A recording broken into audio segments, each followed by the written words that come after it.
Hey guys, Adam from the ABA. Today we're cooking up a beef brisket using the Traeger Pro 34 pellet grill thanks to barbecues galore.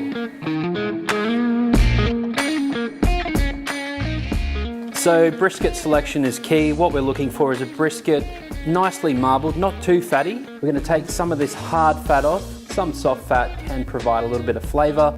You can use any rub off the shelf or something that you've created yourself.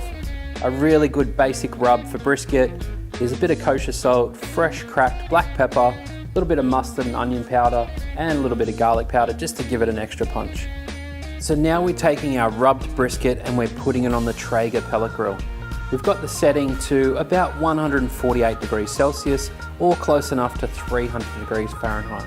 After a couple of hours of smoke, we're going to add a bit of foil just in the shape of a boat just to catch some of that fat drippings and allow that brisket to sit in something nice and moist.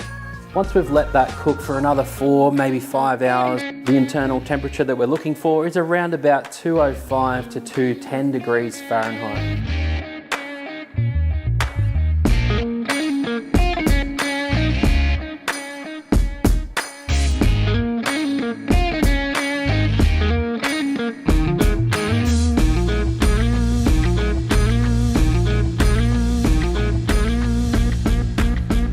There are plenty of ways to serve up your tender and flavour-filled smoked brisket.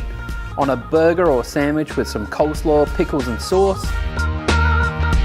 Or reheat the leftovers for brekkie with some crusty sourdough, fried egg, shiitake mushrooms and baby spinach. For more barbecue tips and recipes, check out barbecuesgalore.com.au.